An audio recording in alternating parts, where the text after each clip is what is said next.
मैं हर वीडियो में ध्यान की जानकारी देता हूँ और ये भी जानकारी देता हूँ कि प्राणायाम के बहुत साइड इफ़ेक्ट हैं अगर गलत ढंग से किया।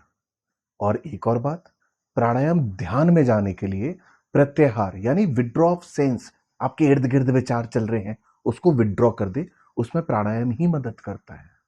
और सारे प्राणायाम मदद करते हैं। वो कपालभाति हो, कपालभाति क्लींजिंग करता है, भस्त्रिका बहुत हेल्प करता है, मगर प्राणायाम के साइड इफेक्ट भी है। आज मैं आपको अपना बताता हूं क्या क्या साइड इफेक्ट मैंने खुद झेला है अपनी रिसर्च और खुद पर एनालिसिस के दौरान। देखिए, आप कोई चीज सीखते हो तो उसका सोर्स बुक्स होता है, ठीक है।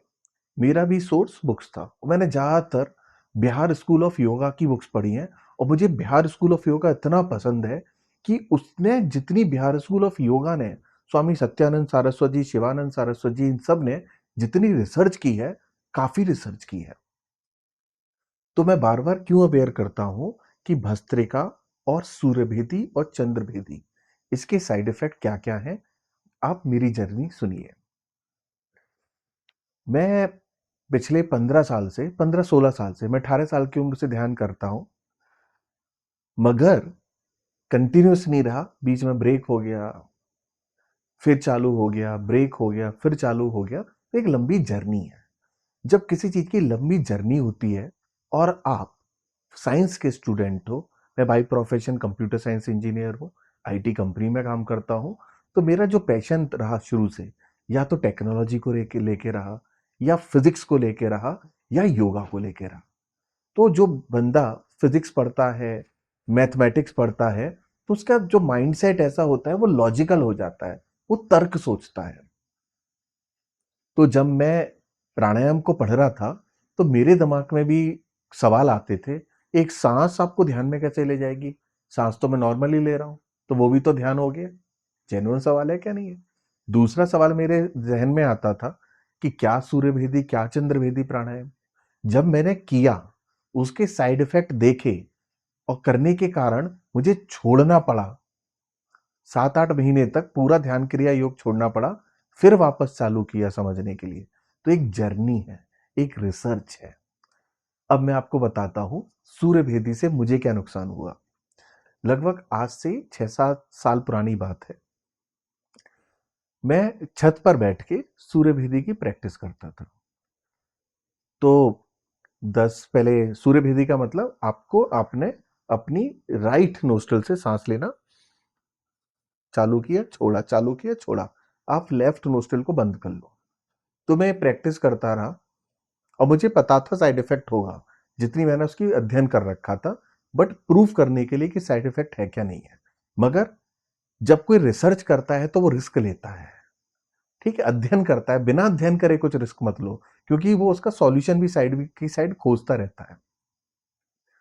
तो जब मैं सूर्यभेदी करता था अपनी छत पे बैठ के, तो मैंने रेगुलर चालू कर दिया सूर्यभेदी। मैंने 1 घंटा, 1.5 घंटा किया और अचानक दूसरे दिन मेरे माथे पे इतना बड़ा फोड़ा हो गया, गर्मी।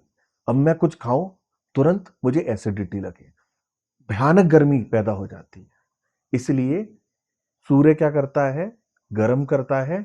चंद्र क्या करता है? कोल्ड करता है।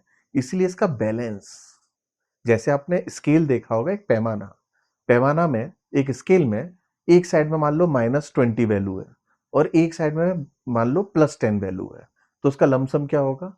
-10। इसका मतलब क्या? आपका माइनस को अगर आप चंद्र से डिनोट कर लो, ठंड से डिनोट कर लो, प्लस को हॉट से कर लो, तो अनुलोम विलोम इन दोनों को बैलेंस करता है, जीरो की स्टेट में ले जाता है, करेक्ट। मगर कभी कभी कंडीशन क्या होती है कि आपकी चीजें, ये आपने इमेजिन कर लिया कि +10 -10, मगर शायद आपकी राइट नोस्ट्रिल ज्यादा एक्टिवेट ना हो, लेफ्ट ना ज्यादा हो, वो परम्यूटेशन कॉम्बिनेशन आप करोगे, उसमें महसूस करोगे, ठीक है। जब आप खुद करोगे कि सूर्य की नाड़ी ज्यादा एक्टिवेट है या चंद्र ज्यादा ज्यादा एक्टिवेट है, उसका मेजरमेंट क्या है। अब मेरे फोड़ा हो गया, इतना बड़ा फोड़ा, यूं दबाया तो उसमें से पस निकलने लगा। तो इसका मतलब क्या है? हम सूर्यभेदी गलत तरीके से कर लें तो उसका साइड इफेक्ट है, स्किन के डिसऑर्डर हो जाते हैं, आपको जो जो हीट से हो सकता है आपको, यहाँ तक कि बहुत लोगों का ऑपरेशन तक हुआ है गलत तरीके से करने में। आप मेरे वीडियोस में कमेंट्स में देखना। अब ऐसे ही मैंने एक्सपेरिमेंट के दौरान मैंने चंद्रभेदी प्राणायाम किया, करता रहा करता रहा करता रहा, गला पकड़ गया, सर की नसें, ऐसा होता है ना जो सर्दी लगने के बाद जो ये सर में दर्द होता है, भयानक दर्द। तो इसलिए मैं हर वीडियो में हर बार गाइड करता रहता हूं, भस्त्रिका किया 10, शांत हो गए। ठीक है, ये फिजिक्स है, ये थर्मोडायनेमिक्स है। थर्मो का मतलब क्या हो गया आपका, लेफ्ट नोस्ट्रल क्या हो गई आपकी, लेफ्ट नोस्ट्रल क्या होगी आपकी, लेफ्ट नोस्ट्रल होगी आपकी चंद्र, राइट नोस्ट्रल क्या होगी आपकी सूरज, और दोनों का कॉम्बिनेशन। अब भस्त्रिका की जर्नी आई, भस्त्रिका की प्रैक्टिस करना चालू किया।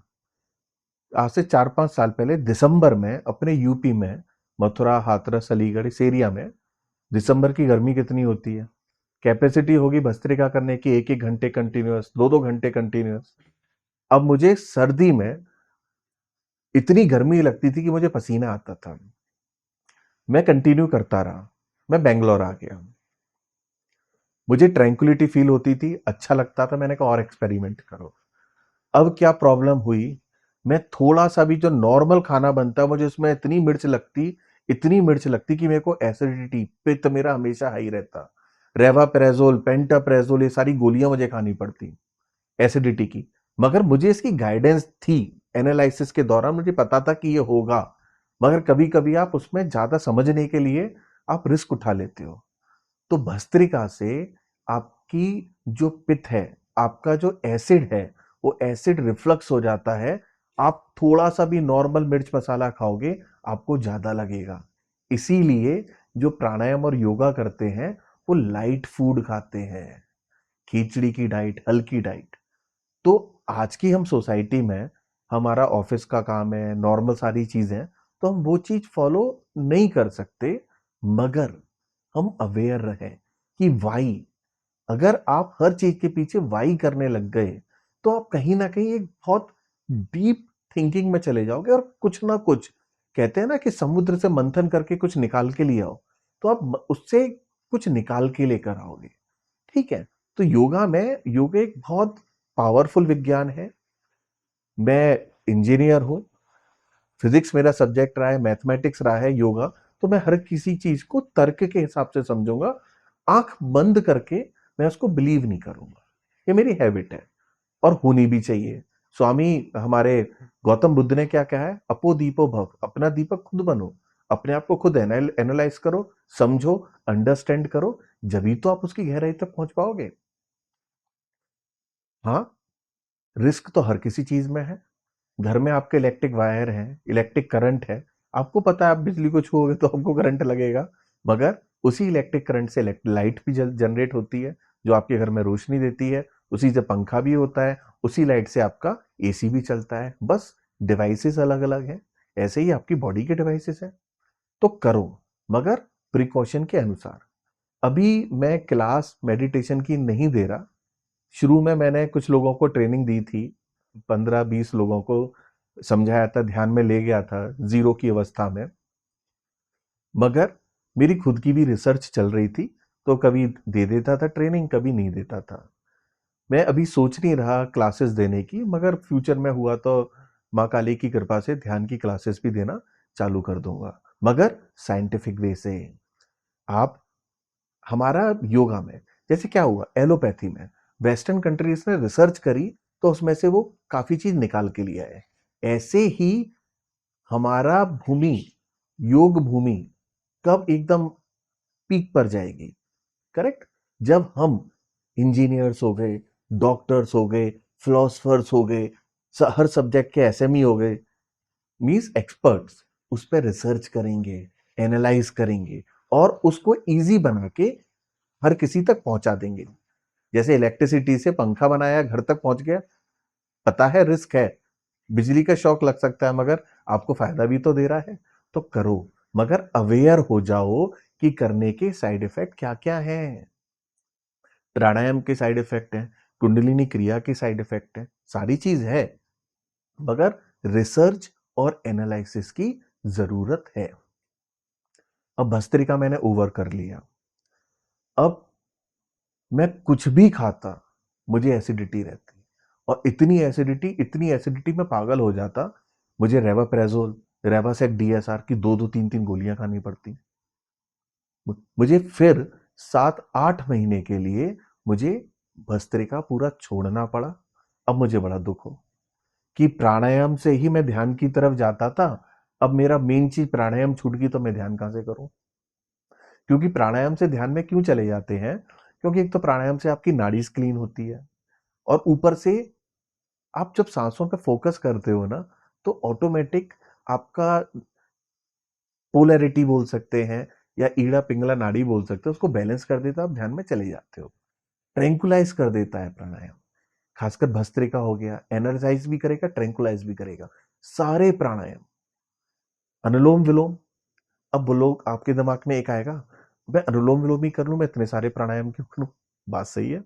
अब आप ये सोचो, अनुलोम विलोम में क्या कर रहे हैं?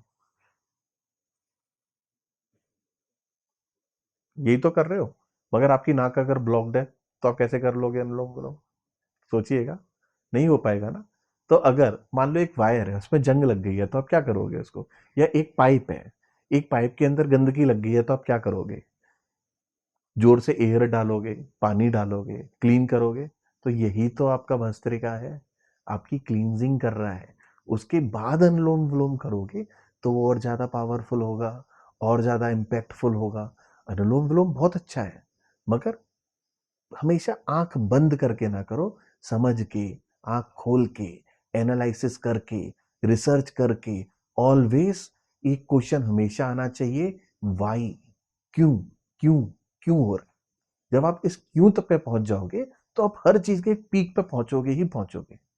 और मैंने इतना मेडिटेशन का पढ़ रखा है, ध्यान का पढ़ रखा है, उसमें मैंने अपने ऊपर एक्सपेरिमेंट किया है, कि अब मुझे लगता है कि मैं काफी हद तक माँ काली की कृपा से, स्वामी सत्यानंद सरस्वती जी की कृपा से, उनके आशीर्वाद से मैं ध्यान में किसी को भी पहुंचा सकता हूं। और योग का मतलब क्या है? चित्त वृत्ति निरोधा, means to restrain all the thoughts, अपने विचारों को शून्य कर लो, वही तो योगा है। और इसकी क्यों नहीं जरूरत है? कि जितने भी लोगों को एंजाइटी हो रही है, मेंटल इश्यूज हो रहे हैं, अगर जब थॉट्स ही आप कंट्रोल कर लोगे तो होंगे नहीं ना। और दूसरा, योगा करने से एक अच्छी सोसाइटी बनेगी। क्यों? किसी का अनाहत जाग जाएगा तो प्रेम जाग जाएगा। अगर किसी का प्रेम जाग गया, तो आजकल जितने भी दुष्कर्म होते हैं, कि आप न्यूज में देखो, मन नहीं करता बोलने का, कि ये घटना हो गई, वो घटना हो गई, तो वो घटनाएं नहीं करोगे। दूसरा, आप अंधविश्वासी नहीं बनोगे। जब आप अपने विचारों को कंट्रोल कर लोगे, तो जब आप उस विचारों उसको डीप थिंकिंग करोगे, तो आपकी डेप्थ कितनी होगी? एक विचार को सोचोगे तो पूरा फोकस आपके एक विचार में होगा, तो आप समुद्र की तल तक पहुंच के कोई भी सब्जेक्ट में अंदर तक जाओगे। तो आजकल क्या हो गया है, आजकल के हमेशा से रहा है, लोग अंधविश्वासी, बिना बात की बात मान ली। जब आपका ब्रेन चलेगा, अंदर तक डीप थिंकिंग होगी, तो आप कोई भी चीज पर अंधविश्वास नहीं करोगे। अंधविश्वास भी ये नुकसान कराता है, अंधविश्वास भी अपराध कराता है। काफी टाइम पहले सती सिस्टम था, उसमें क्या करते थे, उन्होंने विश्वास कर लिया था कि आदमी है, मर गया तो औरत को जला दो। वो अंधविश्वास में ही इतने अपराध हुए, उसको धारणा मान ली, उसको सच मान लिया। ठीक है, तो अंधविश्वास नहीं करना, आपको क्लैरिटी होनी चाहिए, हमको विजन होना चाहिए। तो मेडिटेशन से विजन आएगा, क्लैरिटी आएगी, ये सारे कॉन्सेप्ट्स आएंगे। इसी कारण मैं बना बनाकर पोस्ट करता रहता हूं, क्योंकि जो एनालिसिस किया है, कोई भी बंदा हो जो अपनी रिसर्च करता है, उसके अंदर घुसता है, तो वो चाहता है कि वो रिसर्च दुनिया तक शेयर करे, समझाए। मेरी बहुत इच्छा है इस पे, योगा पे वाइट पेपर लिखने की, कुछ रिसर्च पेपर लिखने की, कुछ एक्सपेरिमेंट करने की। अगर डॉक्टर्स मिले, साइंटिस्ट मिले, तो अपनी बॉडी पे ही कुछ एक्सपेरिमेंट करें, कि मैं ध्यान की अवस्था में हूं तो डोपामीन कैसे एक्टिवेट हो रहा है। ये बड़ी इच्छा है, मगर ये इकोसिस्टम नहीं है। तो हम सब मिलकर एक इकोसिस्टम बना सकते हैं, yoga research institute, where all, जहां हर कोई साइंटिस्ट होगा, फिजिसिस्ट होगा, इंजीनियर्स होंगे, डॉक्टर्स होंगे, और उसको as a subject matter expertise की तरह उसको एनालाइज करेंगे, अध्ययन करेंगे। यहां हमने हर चीज प्रॉफिट लॉस में बांट ली, इसीलिए उस जगह रिसर्च की। ठीक है, क्योंकि आप किसी चीज में इन्वेस्ट करोगे, रिसर्च करोगे, पंखा बनाओगे, उससे रेवेन्यू बनेगा, मगर यहां वो इन्वेस्टमेंट की जरूरत है। तो मुझे आप सबका साथ चाहिए उस रिसर्च को करने में। हमसे जुड़िए, उसको सीखिए, फैलाइए और रिसर्च कीजिए। तो प्राणायाम के साइड इफेक्ट हैं, प्राणायाम बहुत जरूरी है ध्यान में लाने में। अब मैं एक और चीज बता दूं आपको, जब मेरा प्राणायाम छूट गया तो अब मैं क्या करूं? मैं तो एकदम नील बटे सन्नाटा ब्लैंक हो गया, क्योंकि मेरे को ध्यान में मेरा प्राणायाम ही ले जाता था। फिर मैंने एक्सप्लोर किया नाद योग। अब क्या होता है, प्राणायाम क्या है? प्राण का मूवमेंट। एक एटम है, एक एटम के भी अंदर एक पोटेंशियल है, उस पोटेंशियल का जो नाद है, उसका साउंड है वो ओम है।